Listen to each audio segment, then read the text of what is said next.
Booyah! What's going on? You got your boy Quan John, Motivation Motive. Say what up, Miss Portia Mistake. Hey. Yeah, back at you with another segment where we talk to interesting black people who've overcome adversity en route to prosperity. Today we're gonna get into a very interesting topic. We're gonna talk about the ideology, the idea of the vaccine for the coronavirus within the black community. Should we take it? Are we taking it? Why not? Why should we? What's going on? Now they got a few vaccines out. I think they got two. I think it's through Moderna and through Pfizer. I think Johnson and Johnson. I don't know if it's here or it's on its way. You got they said Pfizer. People are leaning towards the Moderna vaccine because they said it has less side effects than the Pfizer. Okay. They said the Pfizer was getting people really sick, et cetera, et cetera. But whatever the case may be, with these vaccines, I believe with these two, Pfizer and Moderna, you have to take it twice or it's ineffective. Right. Am I right? Yes. For real. Yeah. So they say it's like, I ain't gonna say they say. It's kind of an enhanced flu shot. You know how you're supposed to take the flu shot every year? Now, this was the first year I've taken the flu shot. I took it because of personal reasons, because of my wife's situation, and I didn't want to catch the flu around her. Right. You know what I'm saying? Because of her immune system. Other than that, I wouldn't have never taken the flu shot. Me personally, I've never taken the flu shot. Right. And so when I tell people that, sometimes they're appalled, like, you don't take the flu shot? And I'm looking at them like, nah, I don't take the flu shot. One, I'm not a sickly person. You know, my immunity is kind of high. My immune system is kind of, strong. And I had no reason for taking the flu shot. When I worked at John Jay College years back, it was a woman that was a nurse, you know what I'm saying? Or she was in the health field. You know what I mean? She's a lecturer. So this is when my daughter, Ava, was small. She was like, I don't know, 2, something like that. So I said, Joe, man, the doctor's trying to push the flu shot on me and my wife to give to my daughter. And as a Caribbean black woman, she said, Joe, don't take that. She was like straight up. And this is coming from a health professional that happens to be, she's a black woman that happens to be a health professional. She was like, she don't need that. She asked me, your daughter's sick? She gets sick a lot? I was like, nah. I said, nah. I actually, Ava's immune system is also very strong because my wife breastfed for 3 years. Right. So my kids don't get sick, period. They just don't. I can only attribute it to my wife breastfeeding. You know what I'm saying? Yeah. And they weren't on the regular milk during their lives. I see a difference between other children that are on milk and breast milk. I see a difference just in their intellectual level. Let's say that, to be honest with you. You know what I mean? But that's another issue for another podcast. So she told me, she said, nah, don't do that flu shot, man. And we never did. Now 2 years go by or something like that, 3 years maybe, Ava actually catches the flu. Okay? This is when she gets to school and all of that. I think she was like in kindergarten or something. She catches the flu. She got the flu shot then. Boom. Okay. Now that was reasonable because she actually caught the flu. Right. That was reasonable. You know what I'm saying? Yeah. Now, so I'm like, so I say to myself, the rationale is, I'm gonna ask this, my question for you. Do I get this vaccine to protect me from coronavirus? Or now my father's rationale is, no, you get the vaccine so if you were to catch the coronavirus, it wouldn't kill you. And you would fight it. So that's his rationale. What's your take? Okay. Let me take your time. And I think this is a tough subject. Like, man, this has got to do with your life. You know what I'm saying? When they first started talking about, the vaccine was here. Like when they first released the vaccine, I was against it. I was like, no, I'm not taking that. No. Right. Because Big Pharma is like ridiculous, as far as all of these pills that they're pushing and this injection and that injection, and talk to your doctor about this new drug and take this new drug and you need this and help you take this. I will tell you. It's a racket. Gia, what's going on? It's your boy Quan John here reading Motivational Motives. It's a bona fide manuscript. It's a book of real life parables, quintessential quotes, and reasons to reflect. It can be purchased in Amazon, Target, Walmart, Barnes & Nobles, and over 40,000 international mom and pop shops. So get your copy, 100.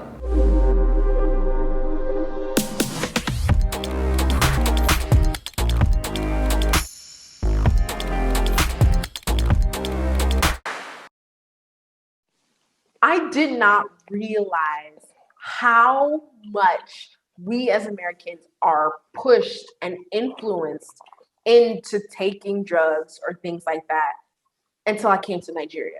On television in America, every other commercial you see is some drug commercial. Yeah. Every commercial you see is about an injection for this, or birth control for, this new birth control, or this for AIDS, or this for headache, or this for constipation, or this for dry mouth, whatever, and they're for very real conditions, sure. But then I came to Nigeria and I was watching TV and, it's whatever. And the commercials are usually like phone commercials, betting commercials, alcohol commercials, and commercials about other television shows. Like, that's usually what it is. Right. And then I went back home for the holidays to visit family, and I was watching TV, and I was like, oh my God. Every other commercial was something, some drug, some injection, some pill, some tablet, some liquid oral medication, whatever. Or what's the one? Good RX. Which is good. It helps you with your prescription and help you pay for that. But things like that. It was just like every other commercial. It was either a car commercial or a drug commercial. One of the two. That was like all you see. And so I'm like, the pharmacies are huge, right? There's so much money into it that it makes me not be able to trust anything they say.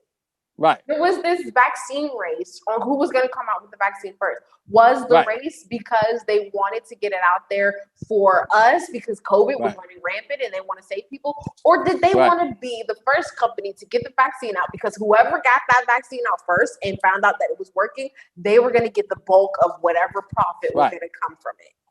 Right. So they rushed it. And it's like because it had to be rushed because COVID hit too fast and it spread too wide. So it makes sense like why it would need to be rushed, kind of. Right. I mean, they went through the trials and they tested so many people and that was great and all. But what any medical professional, okay, let me just say, my husband, he's a medical professional, right? So we were talking about the vaccine and he was letting me know, he was like, it is necessary. The vaccine is necessary because COVID is a very real virus and we need a vaccine. If not a vaccine, a cure. So it is necessary. Okay. But. Go ahead. We had less than a year to test this vaccine. Right. Any real trial should happen over a period of years. And you don't the flu shot. Exactly. And you don't really see long-term implications until after the 10-year mark. Right. So my thing is like it sounds like stock investment. You don't see exactly time. Only time can tell. Exactly. Only time will tell how this vaccine will really affect us. Like sure, we could take it exactly, or mortality, whatever condition. And for me, I don't have any children yet, but we do plan on having kids. My question is, if I take this now, what happens when I get pregnant? Does it alter my system in any way that once I get pregnant, will that affect my baby? Like you see what's the name of it? But these court cases, I can't think of civil lawsuits. Right. These lawsuits that they're like, does your child have what is it? Cerebral palsy or this condition because y'all the took hospital. this. Yes, because the hospital gave you this drug. It's like, call us today and put your name on the lawsuit so you can get paid. Right, you can get paid. So you can get paid because you took this medication that harmed your child. It disrupted your pregnancy. It disrupted your pregnancy. But the fact that it's now a commercial tells me that there are at least over 1,000 this people. Happens. Probably more. I would say more. Yes, or more. Tens of thousands of people, possibly. Of thousands, yeah. Well, women took a particular drug that caused a condition in their child. And now, so many years later, 10, 15 years later, there's now this huge lawsuit over it. And like, they're talking about this vaccine, and I just can't help but to picture 10, 15 years from now, we're going to be watching TV, and it's going to be like, pregnant women.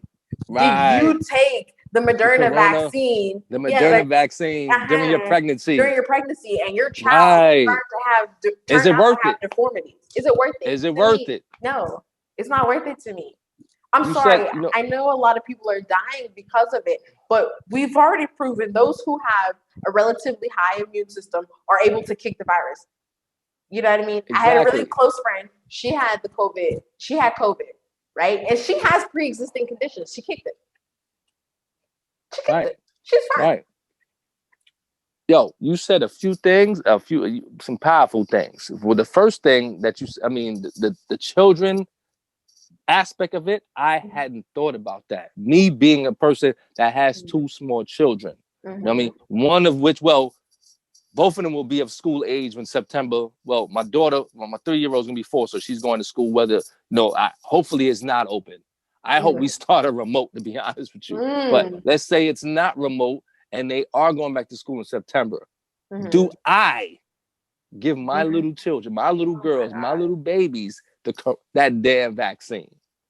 You know what I'm saying? I mean, this is actually, on one side of the spectrum, people might say, damn right, if they going to school, you better give them that Moderna vaccine.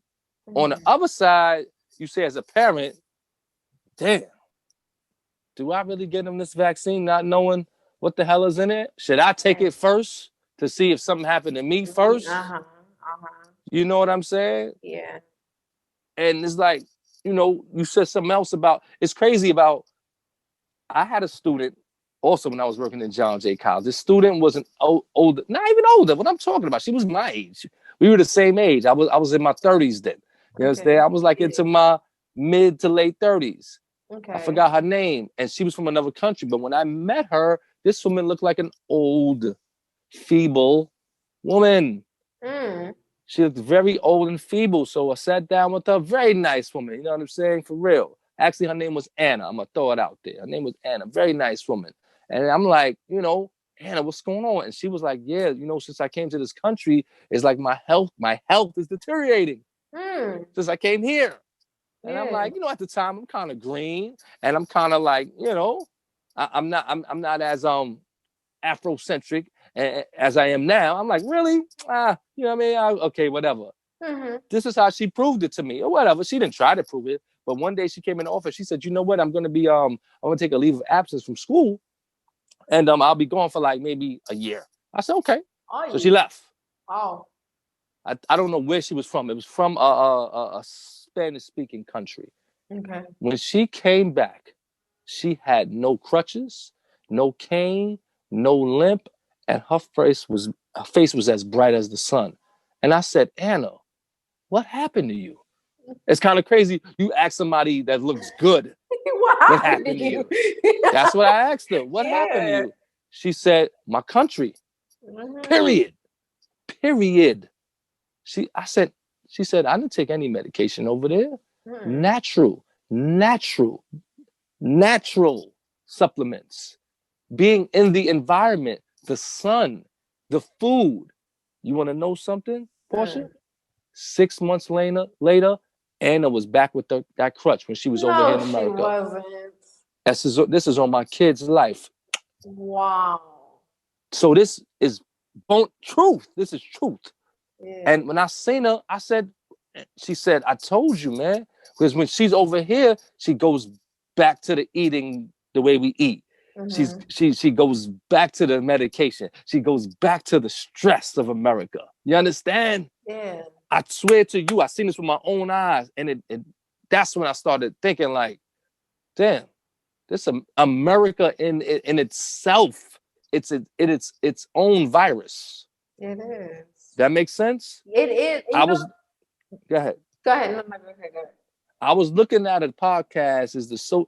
I want you to watch Motivational Motives, but please watch the Social Proof podcast with my man David Shands and his co-host Dion. You know what I mean? Basically, they talk to Black people who are entrepreneurs, who have actually built things, and they tell you how they did it. And you know what I mean? It gives you inspiration on building your own thing. You know what I'm saying? So they had Dr. Bobby Price, follow him on Instagram, talking about Bobby Price is he's an herbalist, and he's a plant. He only eats plant-based foods. Okay? He doesn't eat meat at all. So they started talking about the coronavirus and all of that. And he was saying, basically, he said, this is what people don't understand. I learned something. He said the coronavirus, it's 400 viruses. It's not one virus. It's 400 viruses, 7 of which affect humans. Okay? It's 400 viruses. Think about that. The coronavirus consists of 400 viruses, but 7 of which affect us. You know what I mean? So basically, his take on it as an herbalist, after he told his story about why we should only eat plants and not meat, he was like, yo, first and foremost, he said, for the meat eaters, he was like, yo, when you eat a steak, you're attracted to the seasoning, not the actual steak. And he said, you want to know why? Because that seasoning comes from plants. He said, think about it. If you take the seasoning off the steak, you wouldn't eat it. It'll be disgusting.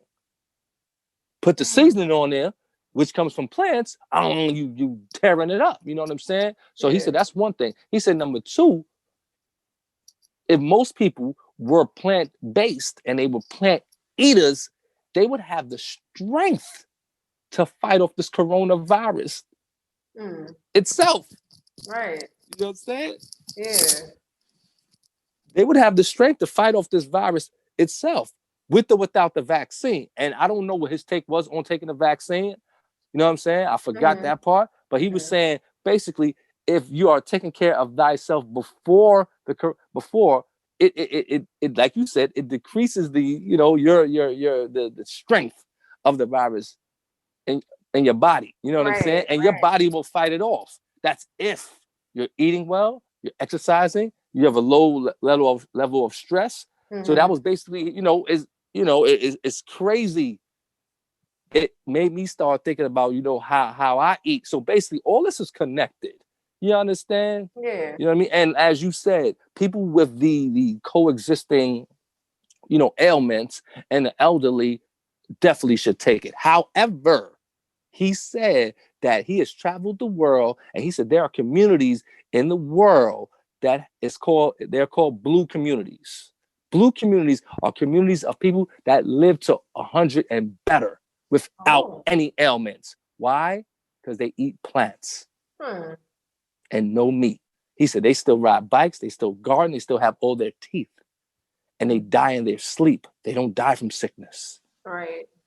Those people aren't going to catch the coronavirus. And if they do, their body is strong enough to fight off at 100. Right. You understand? Yeah. For real. I mean, I do think crazy. You look at America as a whole, and we're one of the most unhealthiest populations. Just Americans. We're known to be unhealthy. The food we eat and everything. But and maybe that's why coronavirus is so prevalent in the US. Right. Absolutely. Absolutely. That's why. But I mean that doesn't mean you should take the virus. But here's the thing though. The whole point of washing your hands and social distancing and even taking I'm sorry, I said take the virus, take the vaccine. No problem. And taking the vaccine, the whole point is not only just to protect yourself, but to protect others. So let's say you work in a place where you're dealing with a bunch of people. Right. Should you take the vaccine just so you can't pass it on to other people? right? But I personally feel like that can be achieved through social distancing and washing your hands and wearing a face mask. That's right. And working remotely from home. There you go. I mean, but not everybody can do that. Not everybody. Right, you're right. Some people got to go outside. You know, I mean, Yeah. we are just we're the fortunate few, right? Yes, exactly. So, Straight up. like, I mean, I feel like if you are one of those people, if you're an essential worker, like, because there was a debate that all essential workers should have to get the vaccine, but I don't agree because I mean, they said from day one that the way to beat coronavirus is to wash your hands, wear your face mask, and social distance. I mean, Trump told us. I mean, they couldn't spin it. I mean, I'm not a Trump fan, but CNN really blew that out of proportion. But like he said, bleach kills it. Okay, he may have screwed it up and really messed that one up, but the fact is still there that, you know, bleach like Lysol kills 99.9% of germs, including the coronavirus. You mean to tell me if there's coronavirus on my window and I spray it with Lysol, it's gone? So I have to inject myself with a vaccine when all that does is kill it?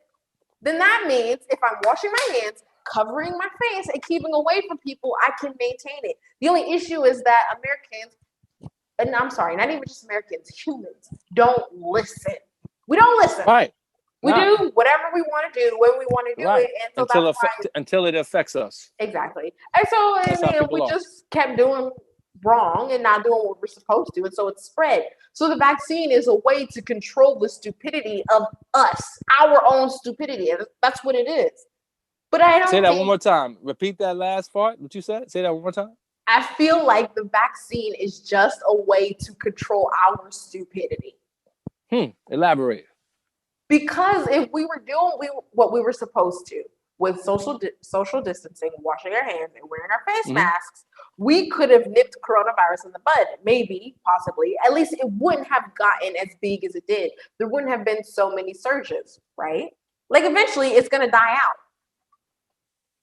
Like, if everybody was able to stay home, or for those who were essential workers and had to go it wouldn't out, affect us. It wouldn't have spread as far as it did. It wouldn't have gotten as bad as it did.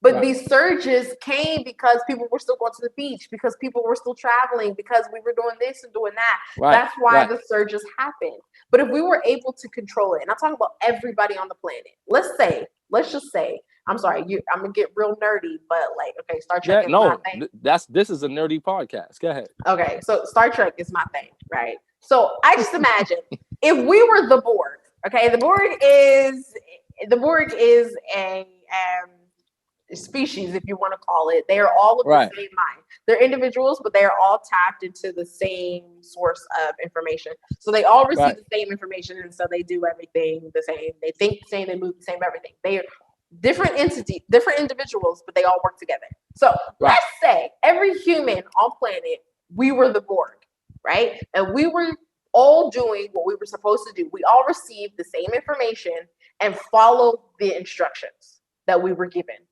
So if the instruction was social distance, stay home, wash your hands, wear a face mask. If we were able to do that, coronavirus wouldn't have spread as far as it did, and it probably wouldn't have been as deadly.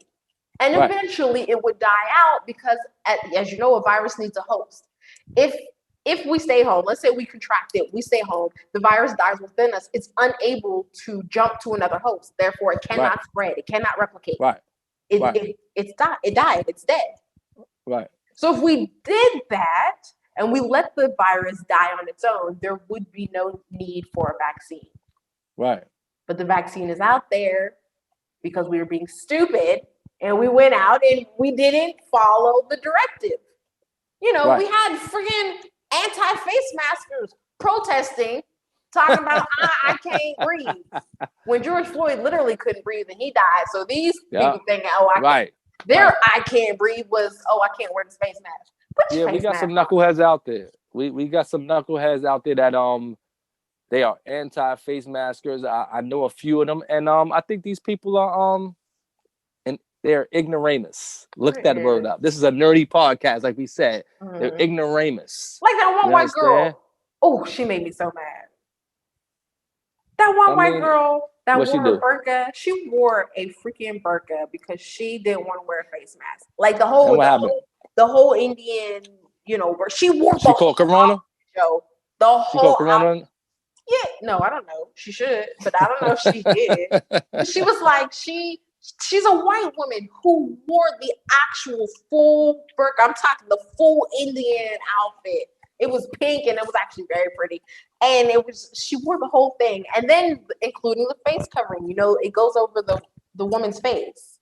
Right. And she was like, oh, I had to do this because I don't want to wear a face mask, but we have to wear a face mask. Like I can only get into the building if I do. Like it was completely illogical. It made no sense. And I just want to slap her in the face. It's crazy. You funny. No. This Sunday, don't be violent on a Sunday. Why? I was violent yesterday. You said this is a day of rest. How you gonna rest and fight?